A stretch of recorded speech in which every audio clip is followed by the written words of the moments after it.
Pessoal, sejam muito bem-vindos a mais um vídeo do canal Café com Economia, o seu espaço de análise e reflexão sobre os principais temas da atualidade, sempre com um olhar claro e econômico. Hoje nós vamos tratar a respeito de um assunto sério e que vem movimentando o cenário internacional, o conflito entre Irã e Israel.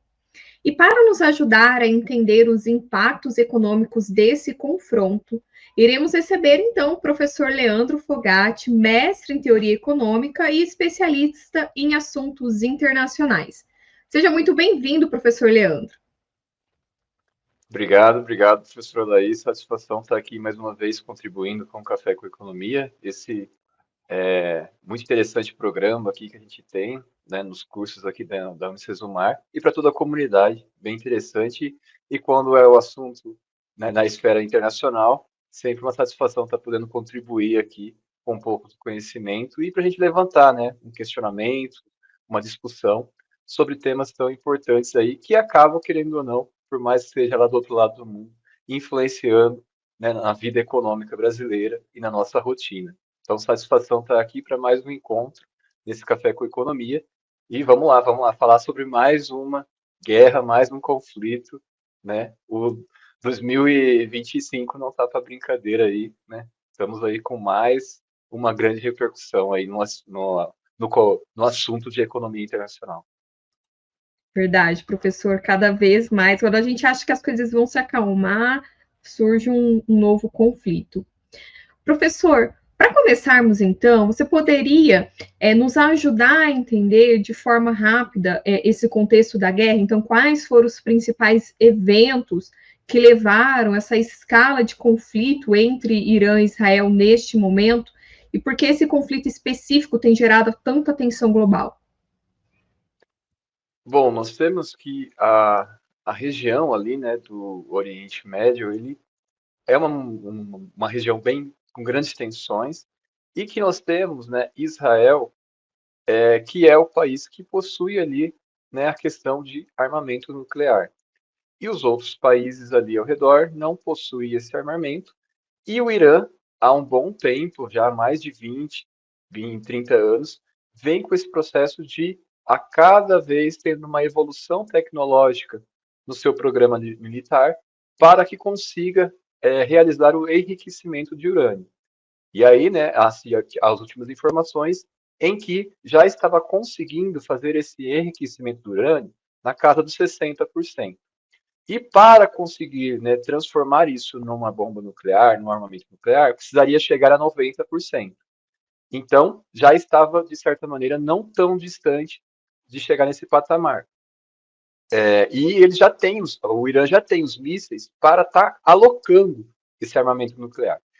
E nós temos essa questão, então, de que existe indícios em que o Irã estava no futuro próximo, segundo a visão israelita, ou um futuro médio, a longo prazo, de conseguir fazer esse desenvolvimento completo de um armamento nuclear.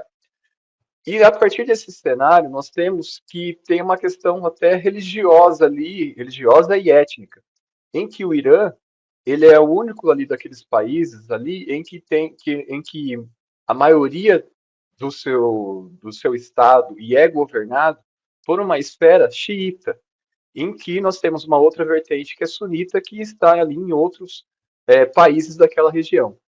E aí nós temos essa tensão, tanto religiosa, étnica, entre os países muçulmanos daquela região, e também entre o Israel e Irã, enquanto que quem daquela região, uma região tão tensa, quem que possui algum armamento nuclear para algum futuro de conflito.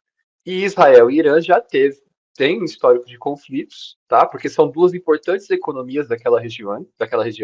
Então a gente pode colocar o Irã é um país de grande extensão territorial, principalmente se a gente pensar para aquela região ali, que os países não, a gente às vezes não tem noção, né, de extensão territorial, porque a gente mora no Brasil. Então a gente acha que para um país ser grande territorialmente tem que ter um tamanho de um continente igual ao nosso.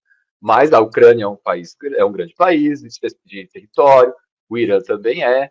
E aí vocês têm essa tensão ali, né, entre duas importantes economias ali daquela região. e que, por exemplo, há um ano exatamente atrás, o Irã fez algumas ações militares contra Israel. Então, a partir disso, nós temos já um histórico dessa tensão. Acontece que agora nós tivemos uma grande, podemos dizer, uma grande ofensiva por parte de Israel, em que, procurando atingir pontos chaves do Irã, que foi feito esse bombardeio por parte de Israel contra o Irã. Então, não foi, apesar que morreu, né, em torno de 200 pessoas para mais, mas não foi alvos civis, foram alvos bem planejados em questão ali de autoridades militares iranianas e também bases militares em que o programa nuclear iraniano estava sendo desenvolvido. Então, foi focado nesses alvos. Existe divergência, enquanto que ainda estaria longe para o Irã, de fato, conseguir fazer esse desenvolvimento nuclear, quanto à área militar. Então, próprios Estados Unidos, nós tivemos em março, fevereiro desse ano, em que uma representante do governo americano, já do lado do Trump, era preocupante a situação do Irã, mas ainda estava longe de isso de fato acontecer. E também, né, o órgão internacional que faz essa fiscalização também colocava que ainda demoraria um certo tempo. Mas, segundo o Israel, estaria próximo a acontecer isso, e essa é a justificativa para eles terem realizado essa ação militar.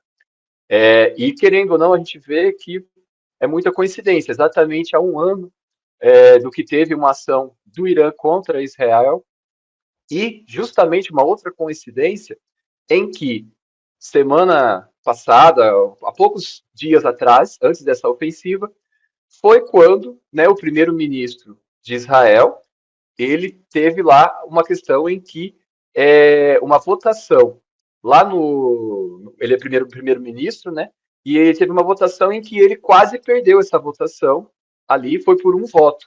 Então também ficou aparentemente que foi uma questão para ter de volta ali um certo apoio político, porque ele já não tem grande apoio da população de Israel contra as ações com a Palestina, ou a forma que as ações são feitas. Já contra o Irã, a população de Israel, ela já tem uma certa eles já aceitam melhor essa ação militar contra o Irã. Então, eles entendem como inimigo mais fácil o Irã do que os palestinos. Então, a ação militar contra os palestinos não era tão popular por parte do primeiro-ministro de Israel. Já essa ação contra o Irã, ele vai ter mais apoio popular. Isso deve ajudar ele a melhorar os seus números de popularidade, em que ele quase perdeu uma importante votação no parlamento, e se por acaso ele perdesse essa votação, poderiam até votar para a substituição do primeiro-ministro ali de Israel. Muita coisa, né, professor, para explicar esse início desse conflito. Professor, o Oriente Médio ele é um dos principais produtores mundiais de petróleo. E como essa guerra ela pode impactar o preço do petróleo e, consequentemente, a inflação mundial? A grande preocupação no momento, primeira preocupação quanto à economia, ao comércio internacional, se refere ao preço do petróleo, em que aumentaram os custos para todos os setores, né? Então, a partir disso, né, nós tivemos uma elevação do preço do barril do petróleo. Então, né, ele ficou ali na casa dos $74, $75, que foi recorde para os últimos 6, 8 meses. Mas, por exemplo, quando a gente pensa no Brasil, se ele ainda ficar nesse patamar, a Petrobras não vai ter que tomar nenhuma medida de fazer essa correção. Mas se por acaso chegar acima, né, continuar essa tensão e o preço do petróleo se elevando, né, passar de $80, provavelmente, por exemplo, a Petrobras vai ter que fazer ajustes no seu preço, e isso com certeza vai chegar, né, até para os combustíveis e, consequentemente, para toda a esfera comercial ali, porque a gente depende muito do petróleo, né, para a questão de frete, locomoção e também para outras naturezas industriais. E querendo ou não, ali a gente tem que o Irã aquela região é super famosa sobre a grande produção de petróleo, né, que ela consegue ter. E o Irã é o terceiro maior produtor, né? Então nós temos ali, né, primeiro a Arábia Saudita, segundo o Iraque e terceiro o Irã. E o Iraque a gente sabe que desde quando teve a invasão dos Estados Unidos ao Iraque, ele não consegue produzir tanto quanto produziu. Então, tivemos grandes ali problemas políticos no Iraque desde a invasão americana, então ele nunca produziu ali tanto barril de petróleo igual ele conseguia produzir antes dessa invasão. E o Irã é o terceiro maior produtor. E ele controla um importante eixo, um importante canal em que esses barris, mesmo que não seja de produção iraniana, passe para abastecer, né, vários locais do mundo. Então, está dentro do território iraniano um importante ali canal, né, marítimo para fazer esse transporte. E se por acaso o Irã chegar a um ponto em que ele se sente ali muito acuado, ele pode fazer o que de fato ele pode de fato realizar algo que ele já ameaçou muitas vezes, de fechar, tá, esse canal, esse estreito ali, e aí isso vai causar desabastecimento e lei da oferta e demanda, a gente vai ter aí o preço do barril em dólar aumentando consideravelmente. Então essa é a preocupação do quanto que isso vai prejudicar a produção iraniana ali de fato de barris, e isso vai diminuir a oferta, e também o quanto que o Irã se sentindo acuado pode de fato tomar alguma medida contra, né, o Ocidente ou o que for, e fechar ali esse canal ali em que a distribuição, né, os barris de petróleo passam muito ali pelo mesmo, e aí isso pode prejudicar ainda mais a oferta e aí ter grandes consequências para o mundo como um todo da elevação dessa importante commodity ali, matéria-prima. Professor, e como que o senhor avalia esses impactos nos mercados globais e nos fluxos de investimento, especialmente em países emergentes, como no Brasil? Se a gente pensar, né, no mercado financeiro, tivemos em que o preço do ouro ele se elevou, tivemos ali algum movimento em quando dos primeiros dias ali desse bombardeio de Israel para o Irã, e o Irã tentando responder, mas ainda de uma medida bem menor, que ainda não conseguiu se reorganizar militarmente, né? Então o espaço aéreo do Irã está sendo controlado pelo Israel. Então o Irã ainda está acuado nessa questão do tamanho da resposta que ele pode dar ao movimento que Israel fez. Mas a gente teve ali algumas oscilações, procura por ativos financeiros de maior segurança, por exemplo, o ouro. Mas se a gente pensar, por exemplo, na economia brasileira, o dólar ele não teve tanto impacto quanto assim. A gente está com uma cotação um pouco mais controlada do preço do nosso dólar e a Bovespa também não sofreu tantas consequências, né? Então, inicialmente a gente não teve tantas consequências, por exemplo, nos ativos aqui a nível Brasil. Mas é mais um fator em que nesse ano, né, de 2025, a gente tem em que pode prejudicar o volume de comércio internacional. Então, a gente já tem em 2025, é aquilo que a gente conversou em programas anteriores, a questão do Donald Trump com o seu tarifaço, as suas ameaças, suas implicações. Então, isso já causava ali uma possível retração do comércio internacional. Aí agora a gente tendo mais esse conflito, em que a gente tem vários conflitos acontecendo há alguns anos sem resolução, por exemplo, Rússia e Ucrânia, né, Israel com a Palestina. Então é mais um conflito, mais uma situação ali em que pode prejudicar. E aí a somatória de todos esses eventos, a gente pode até causar uma retração, né, na economia mundial. Ainda se fala-se que é cedo para, né, ter esse determinismo que a economia mundial irá sofrer uma recessão, ou seja, se a gente pegar e juntar todas as economias do mundo, né, a produção vai se reduzir comparado ao ano que vem, ao ano passado. Ainda é cedo para isso, mas esse prognóstico ele fica cada vez menos menos com consequências ali de não acontecer. Então, não é tão mais assim uma visão catastrófica quem, né, um pessimista, quem vem com esse prognóstico de que a economia mundial pode entrar em recessão, porque vários eventos estão acontecendo e que isso pode sim prejudicar.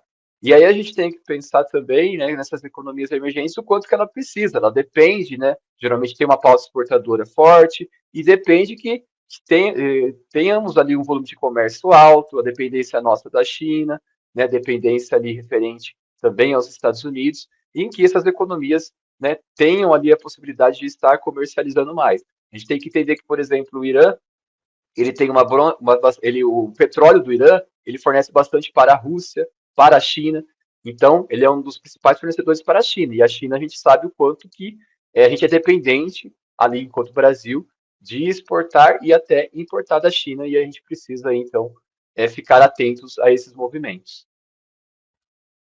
E olha, professor, que nós estamos ainda no meio do ano, hein? Já temos essa perspectiva. Vamos, lógico, esperar que o melhor aconteça. Mas a perspectiva de tanta coisa acontecendo esse ano, realmente, se esperar a recessão não é algo tão longe de acontecer, né? Visto em virtude realmente de tudo que está acontecendo no mundo. Professor, e quais são os efeitos diretos e também, né, indiretos para o Brasil? Nós podemos sentir isso já no preço da gasolina, dos alimentos, dos fertilizantes, e o que isso pode representar para a política econômica do nosso país? Isso pode gerar aumento da nossa inflação, aumento da nossa taxa de juros, que já vem se elevando?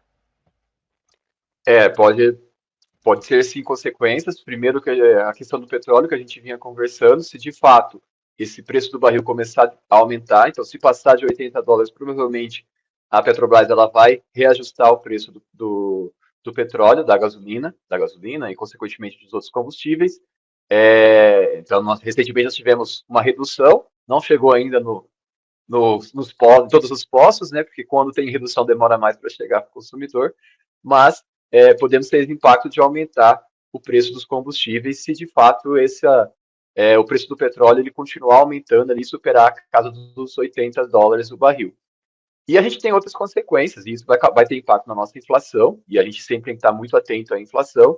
A gente já teve o ano passado em que não ficamos dentro do limite da meta, e esse ano, né, estamos ainda fora, e esses eventos não vêm ajudando para que a gente consiga estar dentro dessa meta. E aí, a partir desse momento, a elevação, né, o movimento de elevações da taxa de juros, da Selic, eles não se cessam, podem continuar. É um fato novo que na próxima reunião o Copom pode estar analisando, e com medo das consequências, com o medo de um aumento do preço do petróleo, medo da questão, por exemplo, de outros importantes insumos, como, por exemplo, fertilizante, ele toma medidas ali de elevar a taxa de juros, como uma medida de precaução. Antes de chegar esse movimento, vamos agir ali, porque a gente já está num patamar em que a inflação não está dentro ali do limite nosso da meta.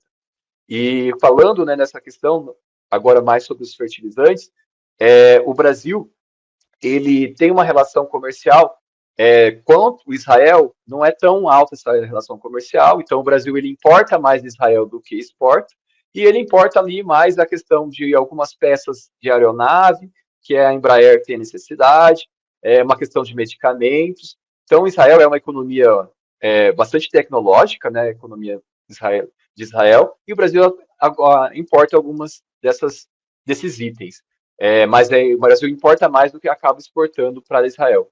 Mas o Brasil ele tem, né, uma relação maior comercial do que com Israel, por incrível que pareça, que a gente acha que tem uma maior proximidade de Israel enquanto de cultura, ou porque a gente ouve falar mais sobre Israel do que sobre o Irã, mas o Brasil, ele tem uma relação ali em que ele exporta mais do que importa para o Irã, e ele exporta principalmente ali, né, a questão, né, de milho, de soja.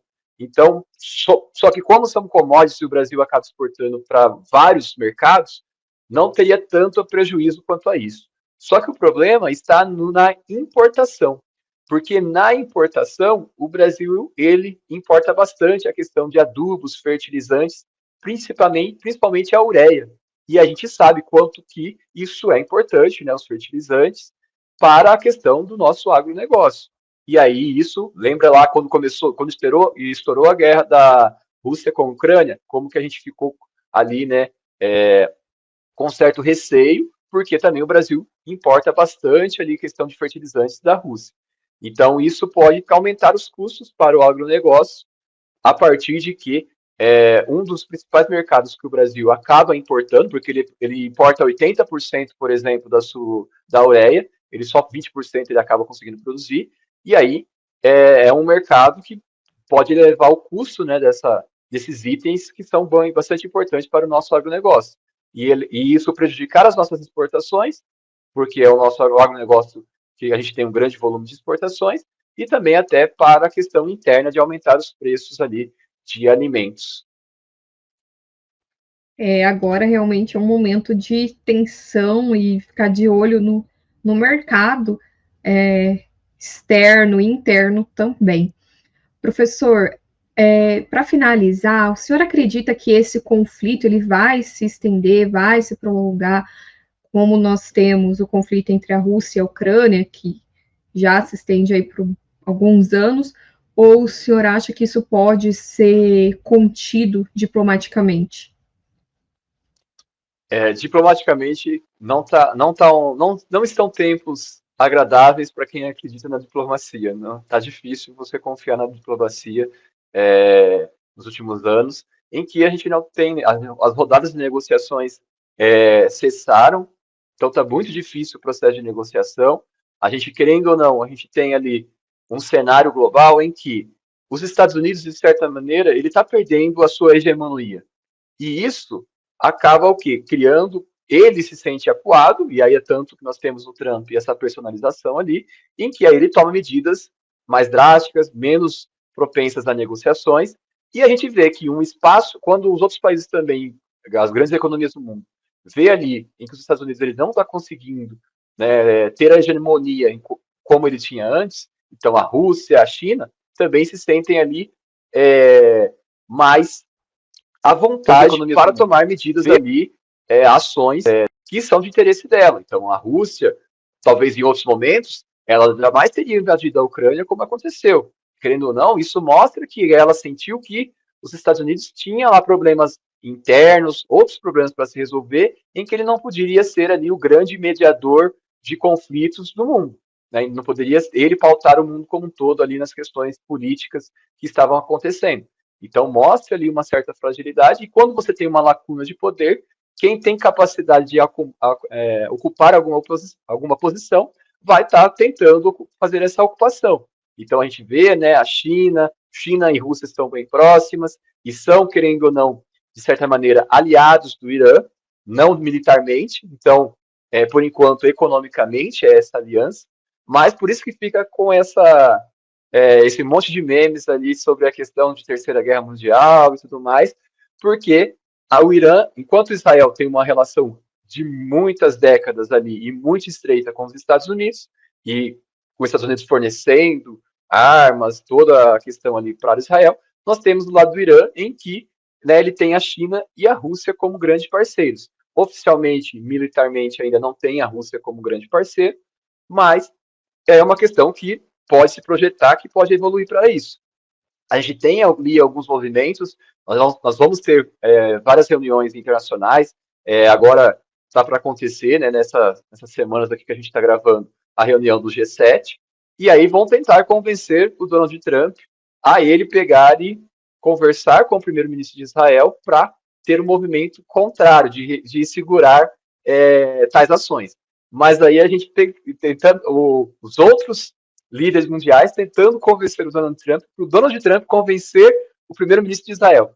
Então, muitas variáveis ali, e em que são atores que geralmente eles não são mais, eles são menos propensos ao diálogo do que ao conflito, eles preferem realmente a ação de conflituosa do que ao diálogo. Então, eu acredito que vai ficar uma questão meio arrastada ainda assim, não vai ser algo de fácil resolução. Eu não sei se vai ter se vai ter uma evolução em que mais ações militares maiores do que tivemos no final da semana passada, mas que ainda vai continuar ali existente esse conflito. Eu acredito que vai ficar ali mais uma região no globo terrestre em que existe um conflito. Então, a gente tem um conflito lá. Isso só porque a gente tem mais conhecimento e chega para nós, né? Tem outras regiões do mundo que estão em conflitos, mas a gente acaba não tendo sendo bombardeado tanto com essas notícias. Mas nós temos ali o conflito, né, Rússia e Ucrânia, o conflito Israel e Palestina, e a gente vai ter ali, continuar por um tempo com uma zona conflituosa entre Israel e o Irã. Então, para tempos de diplomacia, está difícil esses últimos anos ali, a questão de negociações, do diálogo, não tem sido fácil. Tanto é que os organismos internacionais eles vêm perdendo poder. Até de maneira proposital, alguns líderes globais, como o Trump, vêm querendo minar o poder que tem esses organismos internacionais. OMC, ONU, G7. Então, vemos ali vários movimentos em que eles não conseguem, de fato, ter alguma ação de repressão ou segurar essa esfera conflituosa que nós temos, tanto política quanto econômica, no mundo nos últimos tempos. Professor, o jeito vai ser realmente esperar as cenas dos próximos capítulos. É claro que a gente torce para que essa reunião do G7 realmente tenha frutos, que o Trump consiga ser convencido e convencer também, para que a gente realmente cesse, pelo menos nessa parte, né, entre Irã e Israel, essa parte de conflito. Claro, como você mesmo mencionou, a gente tem outras áreas de conflito, mas quem sabe pelo menos um pouco aí desse conflito se cesse. Obrigada, professor Leandro, pelas suas contribuições, por ter nos ajudado a compreender melhor a respeito dessa guerra que está acontecendo. Satisfação aí está aqui para a gente discutir mais um tema importante e vamos acompanhar, vamos ficar ali acompanhando, porque, como você disse, só está em junho aí, né? Então tem muito ainda à frente nesse ano de 2025 e tantas coisas abertas aí para a gente ver como que vai ser o desenrolar desses fatos importantes na área econômica, da economia internacional e, consequentemente, tendo consequências aqui para nós no Brasil. E a você que nos acompanhou até aqui, obrigada pela sua audiência. Se esse conteúdo te ajudou a entender melhor os impactos econômicos desse conflito internacional, curta, comente, também compartilhe. Você que nos acompanhou até, se inscreva também no nosso canal Café com Economia. Até a próxima. Tchau, tchau.